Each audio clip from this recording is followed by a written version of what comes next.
اچھی طرح سے جانتے ہیں، بلکہ مجھ سے بھی زیادہ جانتے ہیں کہ اس دور میں سوشل میڈیا کی اہمیت بہت زیادہ بڑھ گئی ہے۔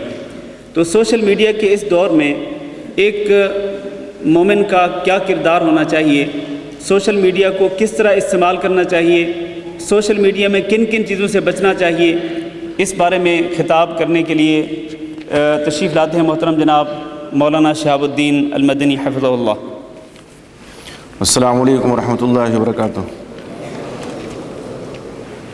ان الحمد للہ نحمده ونستعینه ونستغفره ونعوذ باللہ من شرور انفسنا ومن سیئات اعمالنا من يهده الله فلا مضل له ومن يضلل فلا هادي له واشهد ان لا اله الا الله وحده لا شريك له واشهد ان محمدا عبده ورسوله اما بعد فان خير الحديث كتاب الله وخير الهدي هدي محمد صلى الله عليه وسلم وشر الأمور محدثاتها وكل محدثة بدعة وكل بدعة ضلالة وكل ضلالة في النار فأعوذ بالله السميع العليم من الشيطان الرجيم بسم الله الرحمن الرحيم يا أيها الذين آمنوا إن جاءكم فاسق بنبأ فتبينوا أن تصيبوا قوما بجهالة فتصبحوا على ما فعلتم نادمين وقال عز من قائل أعوذ بالله من الشيطان الرجيم ولا تقف ما ليس لك به علم إن السمع والبصر والفؤاد كل أولئك كان عنه مسؤولا وقال النبي صلى الله عليه وسلم كفى بالمرء كذبا أن يحدث بكل ما سمع أو كما قال عليه الصلاة والسلام۔ اسٹیج پہ تشریف فرما معزز علماء کرام، محترم سامعین، یقیناً میرے لیے یہ سعادت کی گھڑی ہے کہ آج اللہ رب العزت نے موقع عطا فرمایا ہے آپ کے سامنے عصر حاضر کی ایک اہم بات کی جانب خود اپنے آپ کو رہنمائی کے لیے اور آپ کی رہنمائی کے لیے بھی۔ ابھی جیسا کہ آپ نے محترم ناظم اجتماع سے سماعت فرمایا، میرا عنوان ہے سوشل میڈیا اور ہمارا کردار۔ پہلے تو ہم یہ سمجھیں کہ سوشل میڈیا ہے کیا۔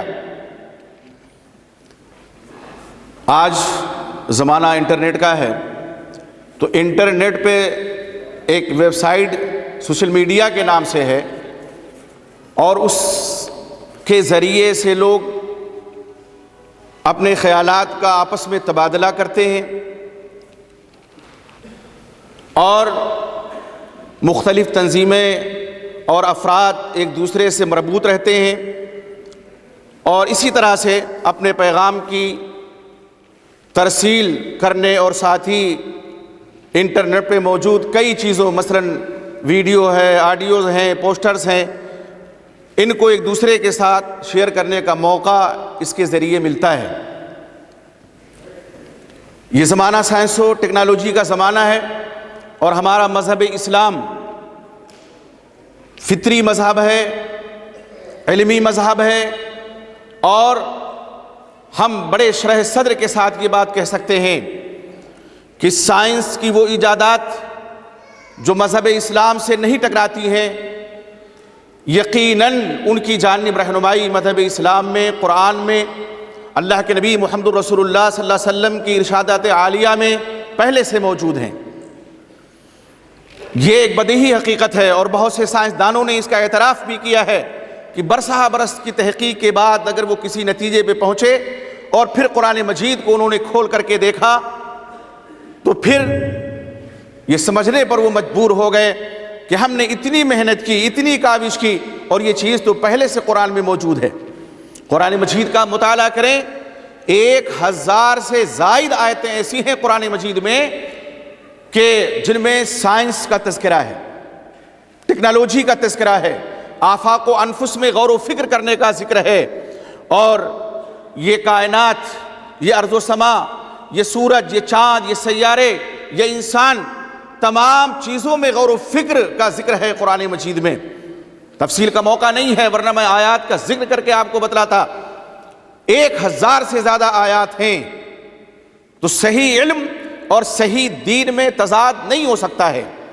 موجودہ دور ترقی و ازدہار کا دور ہے. اس دور میں وسائل بہت زیادہ ہیں, ذرائع بہت زیادہ ہیں. ہم اگر ان وسائل اور ذرائع کو اپنا کر کے دین کی تبلیغ کریں, توحید کی نشر و اشاعت کریں, اسلام کی آفاقی تعلیمات کو چہاردانگ عالم میں پھیلانے کی کوشش کریں, تو جو کام پہلے ہفتوں میں, مہینوں میں ہوتا تھا, برسوں میں ہوتا تھا, وہ منٹوں اور سیکنڈوں میں ہو سکتا ہے. یہ برکت ہے. یہ اللہ رب العزت نے جو دماغ دیا انسان کو سوچنے سمجھنے کے لیے, انسان نے اس کو استعمال کیا, اور آج انسان ایسے دور میں داخل ہو چکا ہے کہ جس دور میں اگر ہم اپنے آپ کو سنبھال نہ سکے اور مثبت رویہ اپنا نہ سکے تو یقیناً اسلام دشمن طاقتیں اور معاشرے میں, سماج میں فحاشی پھیلانے والے لوگ, آبرو باختگی کو شہدانے والے لوگ اپنے مقاصد میں اور مذموم عزائم میں کامیاب ہو جائیں گے. اس لیے ضرورت ہے کہ ہم سوشل میڈیا, نیٹ اور ان تمام چیزوں کا مثبت استعمال کریں, اور ساتھ ہی نظر رکھیں وہ لوگ جو اہل علم ہیں, وہ لوگ جو صاحب بصیرت ہیں, وہ لوگ جو اسلام کی بنیادی تعلیمات سے واقف ہیں. وہ دیکھیں کہ آج کس طرح سے اسلام کے خلاف, مسلمانوں کے خلاف پروپگنڈا ہو رہا ہے, اور کس طرح سے انہی ذرائع اور وسائل کو اپنا کر کے اسلامی تعلیمات کو سبوتاژ کرنے کی کاوشیں ہو رہی ہیں. ہماری ذمہ داری بنتی ہے کہ ہم ان کا مثبت استعمال کریں, منفی نہیں. اور ہر وہ چیز جو ہمارے واٹس ایپ پہ آئے, سوشل میڈیا پہ آئے, اس کو شیئر کرنا بغیر تحقیق کے شروع نہ کر دیں. دیکھیے قرآن مجید میں اللہ رب العزت نے مومنوں کو خطاب کرتے ہوئے فرمایا, یا ایھا الذین آمنوا ان جاءکم فاسق بنبأ فتبینوا. اگر کوئی فاسق تمہارے پاس کوئی خبر لے کر کے آئے تو اس کی تحقیق کر لو, کہ ایسا نہ ہو کہ تم کسی قوم کو ایذا دے دو اور بعد میں تم پچھتاتے پھرو, بعد میں تم ندامت کرتے رہو. آج سیکنڈوں میں ایک چیز پوری دنیا میں پہنچ جاتی ہے. ہمارے پاس کوئی چیز آئی, ہماری ذمہ داری کیا بنتی ہے؟ پہلے ہم اس کو دیکھیں کہ یہ صحیح بھی ہے کہ نہیں صحیح ہے, اس کی تحقیق کریں. بہت سے لوگ ایسے ہیں جو باقاعدہ طور پہ حدیثیں گھڑ کر کے واٹس ایپ پہ ڈال دیتے ہیں, سوشل میڈیا میں ڈال دیتے ہیں, اور منسوب کر دیتے ہیں امام اعظم محمد رسول اللہ صلی اللہ علیہ وسلم کی طرف کہ آپ کا فرمان ہے, جبکہ آپ کا فرمان نہیں ہوتا. آپ صلی اللہ علیہ وسلم نے تو ایسے لوگوں کے لیے بڑی سخت وعید بیان فرمائی ہے. آپ نے فرمایا, من تعمد علی کذبا فلیتبوأ مقعدہ من النار. جو میرے اوپر جان بوجھ کے جھوٹ باندھے وہ اپنا ٹھکانہ جہنم میں بنا لے. ایک حدیث میں, یہ متفق علیہ روایت ہے, ایک حدیث میں آپ صلی اللہ علیہ وسلم فرماتے ہیں, کفا بالمرء کذبا, ایک انسان کے جھوٹے ہونے کے لیے یہی چیز کافی ہے, ان یحدث بکل ما سمع, کہ جو کچھ سنے اس کو بیان کرتا پھرے. آج بغیر تحقیق کے کتنے ایسے لوگ ہیں, ہمارے نوجوان ہیں, بغیر تحقیق کے اس کو شیئر کرتے رہتے ہیں. ہم پہلے اس کو دیکھیں, اس کو پرکھیں.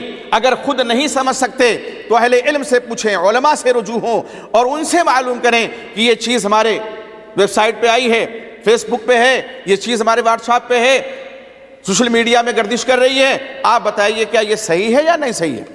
ہیں کچھ لوگ ایسے اللہ والے, اور ہیں ایسے کچھ لوگ جن کے دلوں میں اللہ کا تقوی اور خوف ہے, جو علماء سے واقعی رجوع کرتے ہیں. لیکن زیادہ تر لوگ ہوتا کیا ہے, شیئر کرتے چلے جاتے ہیں بے محابہ.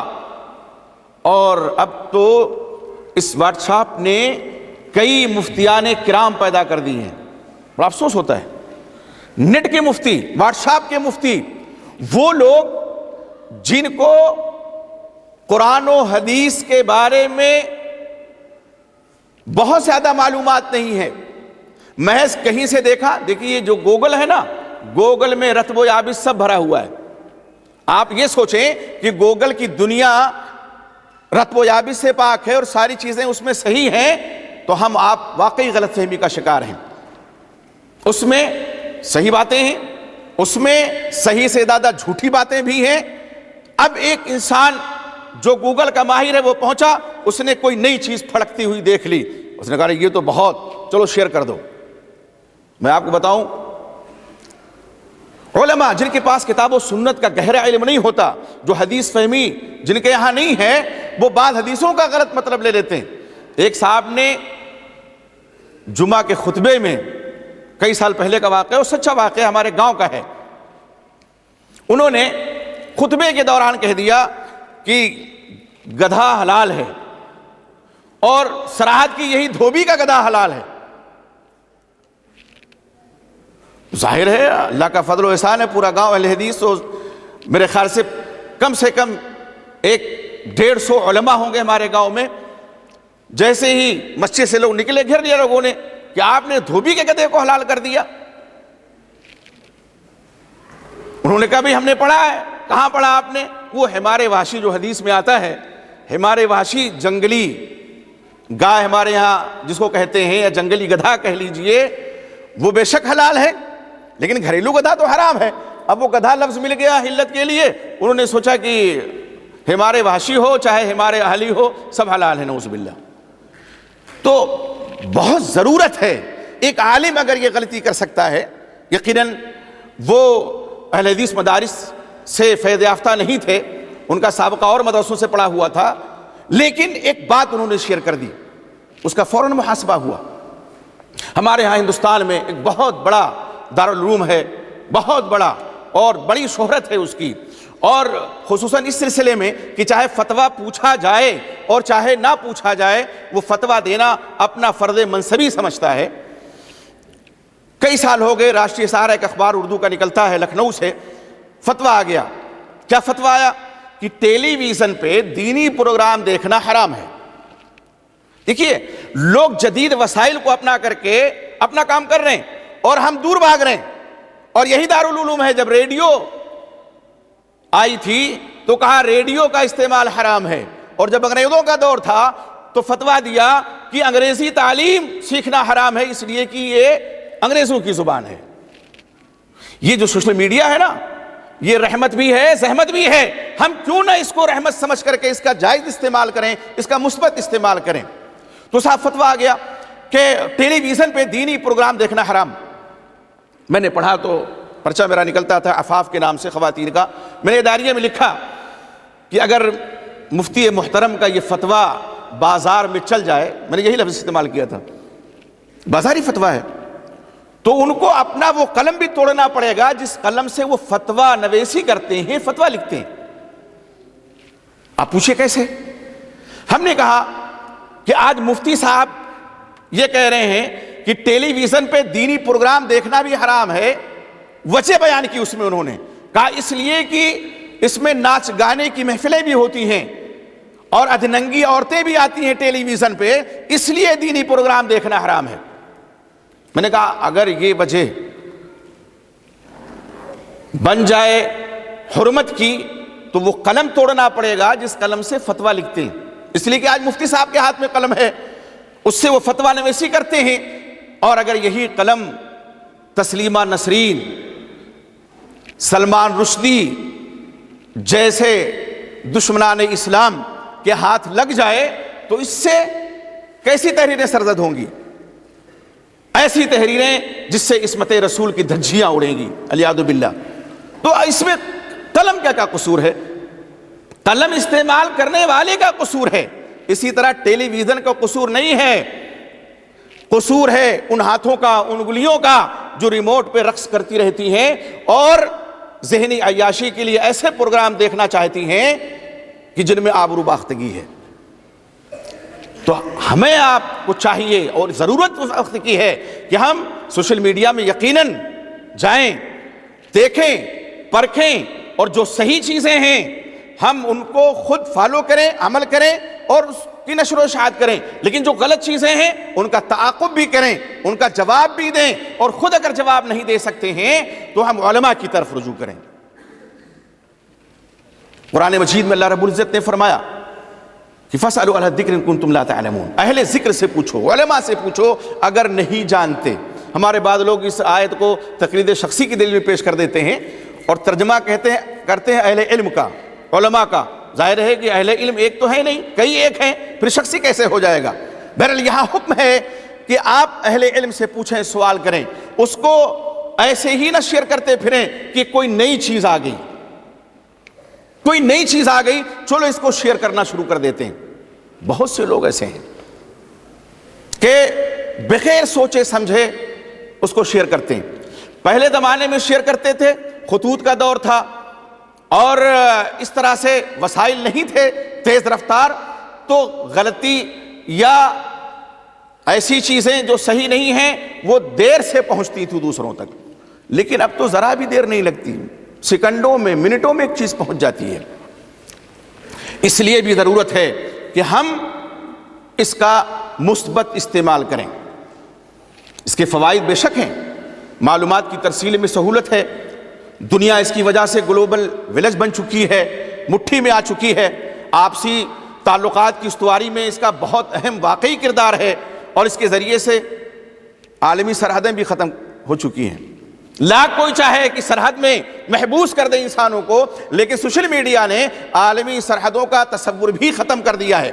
اور اسی طرح سے اس کے ذریعے سے نئے لوگوں سے ملنے کے مواقع ملتے ہیں, خیالات کے نشر و اشاعت کے مواقع ملتے ہیں, آپس میں تبادلے خیالات کے مواقع ملتے ہیں, اور اس کے ذریعے سے یہ بہت آسان ذریعہ ہے پروگنڈے کا بھی اور عوامی رجحان کی تشکیل کا بھی. تو ہم جس طرح سے عقیدہ رکھتے ہیں وہی عقیدہ ہم دوسروں تک پہنچائیں. یہ نہیں ہے کہ ہم جو کچھ گوگل میں ملے, جو کچھ نیٹ پہ ملے, اس کو شیئر کرنا شروع کر دیں. اور اسی طرح سے اس کے نقصانات بھی ہیں, نقصانات پہ ہماری نظر ہونی چاہیے. یقیناً فحاشی و بے حیائی کو فروغ بہت زیادہ مل رہا ہے سوشل میڈیا سے, اور اسی طرح سے بغیر علم اور تحقیق کے لوگ رد و یابس پھیلا رہے ہیں. اور اسی طرح سے آپ دیکھیں تعصب کا بازار گرم ہو رہا ہے, آپسی منافرت پھیل رہی ہے, فرقہ واریت پھیل رہی ہے, اور مسلکی جدال و قتال کو شہ مل رہی ہے اسی سوشل میڈیا کے ذریعے سے. ابھی ہم جب مرکز توحید الجالیات سے آ رہے تھے, ایک صاحب نے واٹس ایپ پہ بھیجا, مولانا کے بھی ہمارے بھی ایک ہم لوگوں نے ایک گروپ بنایا ہے جمعیت اہل حدیث ایسٹرن یو پی کے نام سے.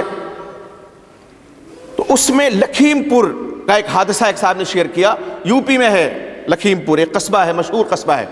ایک طالب علم نے ہندوؤں کے دیوی دیوتاؤں کو فحش گالیاں دینا شروع کر دی اس میں, اور شیئر کیا باقاعدہ طور پہ, اور آواز میں ہنگامہ ہو گیا. آج وہاں کرفیو لگا ہوا ہے, وہ لڑکا گرفتار ہو چکا ہے, لیکن اس کی گرفتاری سے مسئلہ حل ہونے والا نہیں ہے. ہم جس حساس وطن میں رہتے ہیں اور جس حساس ماحول میں رہتے ہیں وہ ہم ہی لوگ سمجھ سکتے ہیں کہ ذرا سا قلم کسی کا چلا, ذرا سی زبان کسی کی ہلی, اور پھر کیا ہوتا ہے. تو میرے بھائیوں, یہ بہت بڑی غلطی ہے اور بہت بڑا گناہ ہے, اور ایسا آدمی کبھی بھی لائق تحسین نہیں ہو سکتا ہے. ایسی حرکت کی ہم اور آپ جتنی بھی مذمت کریں کم ہے. جذباتیت کا شکار نہیں ہونا چاہیے. آج ہم ان کے دیوی دیوتاؤں کو گالی دیتے ہیں, کل وہ اللہ نہ کرے اللہ کو گالی دیں گے, ہمارے نبی محمد رسول اللہ صلی اللہ علیہ وسلم کو گالی دیں گے, اور ایسا ہو رہا ہے. سبب کون بن رہا ہے؟ سبب مسلمان بن رہا ہے. تو سوشل میڈیا کہ آپ ماہر ہیں اور بہت زیادہ گوگل کے آپ رسیا ہیں اور بہت زیادہ نیٹ پہ آپ سرگردہ رہتے ہیں, تو کم سے کم اس کا مثبت استعمال کیجئے, منفی نہیں. اسی طرح سے آج اس سوشل میڈیا نے جو سب سے بڑا نقصان پہنچایا ہے وہ ہمارا جو رشتہ ہے والدین کا اولاد سے, ایک بھائی کا دوسرے بھائی سے, بڑا منفی اثر اس سے پڑا ہے. ایک ہی گھر میں رہتے ہیں, والدین بوڑھے ہیں, خبر گیری کی توفیق نہیں ہوتی ہے, بس ڈٹے ہوئے ہیں واٹس ایپ پہ, ڈٹے ہوئے ہیں فیس بک پہ, وقت کا ضیاع ہو رہا ہے اس سے, اور رشتے میں دراڑ پڑ رہی ہے. وہ والدین بوڑھے جن کو ہماری ہمدردی کی ضرورت ہے, خیال رکھنے کی ضرورت ہے, آج ان کی جگہ ہم نے دے دیا ہے واٹس ایپ وغیرہ کو اور اس مشین کو, اور انگلیاں اس طرح چلتی رہتی ہیں, لگتا ہے دنیا مافیہ سے غافل ہے. اسی طرح سے کسی مجلس میں بیٹھے ہیں, مجلس میں مجلسی گفتگو ہوتی ہے, احباب بیٹھے ہوئے ہیں, ہم جب ایک دوسرے سے تبادلے خیالات کرتے ہیں, بہت سی اچھی باتیں بھی نکل کے آتی ہیں, کچھ علمی گفتگو بھی ہوتی ہے, لیکن اگر یہی ہر آدمی کے ہاتھ میں موبائل ہے اور وہ مصروف ہے تو اس مجلس کا فائدہ ہی کیا ہے؟ کوئی فائدہ نہیں اسی مجلسوں کا. پھر آدمی اپنی دنیا میں مگن ہے, وہ بیٹھا ہی کیوں کسی کی صحبت میں؟ ہم کسی کی صحبت میں بیٹھیں تو اس سے کچھ لے کر کے اٹھیں یا اس کو کچھ دے کر کے اٹھیں، نصیحت دے کے اٹھیں، نصیحت دے کر کے اٹھیں، کچھ علمی گفتگو دینی باتیں کر کے اٹھیں۔ اس کی جگہ پر کیا ہوتا ہے؟ مست۔ اور پھر جانتے ہیں کیا ہے؟ خلوت اور جلوت میں امتیاز ختم ہو گیا۔ ایک آدمی وہاں بیٹھا ہوا ہے، ایک آدمی یہاں بیٹھا ہوا ہے، بظاہر جلوت میں ہیں لیکن خلوت نشینی میں گھسے ہوئے ہیں۔ کیا؟ گوگل پہ بہت آبرو باختہ چیزیں بھی ہوتی ہیں، فحش لٹریچر بھی ہوتے ہیں، فحش تصاویر بھی ہوتی ہیں، وہ ادھر مگن ہیں، یہ ادھر مگن ہیں، اور خلوت بھی ہے اور جلوت بھی ہے۔ بہت بڑا اخلاق کا سب سے بڑا نقصان ہو رہا ہے۔ آدمی جب اس دنیا میں گھستا ہے، یقین جانیے اگر تقوی شعار نہیں ہے، اگر خوف الہی دل میں اس کے نہیں ہے تو پھر وہ کہیں کا نہیں رہتا ہے۔ بڑے بڑے اصحاب جب و دستار بہک جاتے ہیں، بڑے بڑے تقوی شعار بہک جاتے ہیں، اور یقین مانیے سوشل میڈیا کا اتنا بڑا منفی اثر پڑتا ہے ہمارے معاشرے اور سماج پر کہ علامہ والحفیظ، جو رشتوں کی گرم جوشی ہے، جو اس کی گرماہٹ ہے، اس میں دراڑ پڑ جاتی ہے، وہ گرماہٹ ختم ہو جاتی ہے، وہ گرم جوشی ختم ہو جاتی ہے، اور اسی طرح سے یہ ساری چیزیں آپسی بگاڑ کا شکار ہوتی ہیں۔ کتنی طلاقیں اسی سوشل میڈیا کی وجہ سے ہو رہی ہیں۔ آئے دن آپ پڑھتے ہوں گے، سنتے ہوں گے کہ میاں اپنے اس میں مگن ہے فیس بک پہ، بیگم اپنے فیس بک پہ مگن ہے، ان کو ایک دوسرے کا پتہ نہیں، اور جب پتہ چل گیا تو بتائیے دوسرے سے لگی ہوئی ہے اور وہ دوسرے سے لگا ہوا ہے، دوسری سے لگا ہوا ہے، طلاق ہو گئی۔ گھر گھر میں فساد، گھر گھر میں فتنہ اس سوشل میڈیا کے غلط استعمال کرنے کی وجہ سے۔ ہم یہ نہیں کہتے آپ استعمال نہ کیجیے، آپ استعمال کیجیے لیکن مثبت استعمال کیجیے، منفی استعمال نہ کیجیے اس کا۔ جس طرح سے ٹیلی ویژن پہ دینی پروگرام دیکھنا یہ غلط نہیں ہے، اور خبر سننا یہ غلط نہیں ہے، اسی طرح سے سوشل میڈیا سے وابستہ ہو کر کے صحیح معلومات اس سے اخذ کرنا یہ غلط نہیں ہے۔ غلط کہاں ہے؟ غلط وہاں ہے کہ جب ہم اس کا غلط استعمال کرنا شروع کر دیں۔ سنبھلنے کی ضرورت ہے، خصوصاً ہمارے نوجوانوں کو۔ اللہ نے آپ کو جوانی کی نعمت دی ہے، اور نوجوانی کی جو عبادت ہوتی ہے، ایسا نوجوان اللہ کے نبی محمد رسول اللہ صلی اللہ علیہ وسلم فرماتے ہیں کہ جس کا دل، ایسا نوجوان کہ جس کی تربیت اور جس کی جوانی اللہ کی اطاعت میں گزرے، اللہ کی عبادت میں گزرے، شاب نشأ فی عبادت اللہ، وہ اللہ کے عرش کے سائے کے نیچے ہوگا جس دن کی عرش الہی کے علاوہ کوئی سایہ نہیں ہوگا، کوئی سایہ نہیں ہوگا، نفسی نفسی کا عالم ہوگا، سب لوگ پریشان ہوں گے، لیکن ایسا نوجوان ان 7 خوش نصیبوں میں ہوگا جن کو عرش الہی کا سایہ نصیب ہوگا۔ اس لیے نوجوانوں، جوانی کو غنیمت سمجھو۔ اللہ کے نبی محمد رسول اللہ صلی اللہ علیہ وسلم نے فرمایا کہ جوانی جو آئی ہے اس کو تم غنیمت سمجھو، بڑھاپے سے پہلے۔ اغتنم خمسا قبل خمس میں آپ نے ایک بات یہ فرمائی، شبابک قبل حرمک، اپنی نوجوانی کو اپنے بڑھاپے سے پہلے غنیمت سمجھ لو۔ یہ انگلیاں جب ہلنا چھوڑ دیں گی، یہ دست و بازو جب ہلنا چھوڑ دیں گے، تب کیسے ہماری انگلیاں واٹس ایپ پہ تھرکیں گی غلط معلومات حاصل کرنے کے لیے، آبرو باختہ چیزوں کو دیکھنے کے لیے، فحش لٹریچر کا مطالعہ کرنے کے لیے، ننگی فلموں کو دیکھنے کے لیے، تب کیا ہوگا؟ اللہ کے نبی محمد رسول اللہ صلی اللہ علیہ وسلم نے فرمایا بڑھاپے سے پہلے اپنی جوانی کو غنیمت سمجھ لو۔ یہ جوانی اللہ نے دی ہے، اس کو صحیح طور پہ آپ استعمال کیجئے۔ بہت سے لوگ ایسے ہوتے ہیں، آپ باہر ہیں، اللہ تعالیٰ آپ کی محنتوں اور کاوشوں کو قبول فرمائے، اور آپ جو کاروبار کر رہے ہیں، جس سے بھی وابستہ ہیں، اللہ اس میں برکت عطا فرمائے۔ بے شک گھر سے دور ہیں اور خبر لینے کی ضرورت ہوتی ہے، لیکن اس کا وقت متعین کر لیں کہ کب آپ فون کریں گے محترمہ کو، کب آپ فون کریں گے والدین کو۔ یہ نہیں کہ آپ کسی کمپنی میں کام کر رہے ہیں اور ڈٹے ہوئے ہیں۔ ابھی ایک شیخ کے یہاں ہم لوگ دعوت پہ تھے، ڈاکٹر صاحب بھی تھے، مولانا بھی تھے، انہوں نے اپنے نوکر کو کبھی اس کو سمجھا دیجئے، یہ جب دیکھو ڈٹا رہتا ہے، کان میں لگایا رہتا ہے فون، پتہ نہیں گھنٹوں بات کرتا ہے، نماز بھی چھوڑ دیتا ہے۔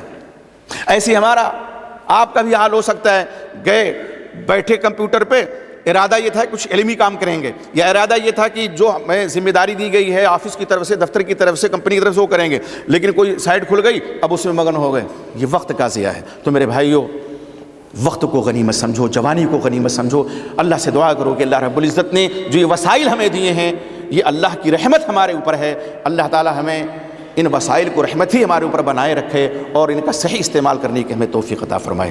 آمین۔ السلام علیکم و رحمۃ اللہ وبرکاتہ۔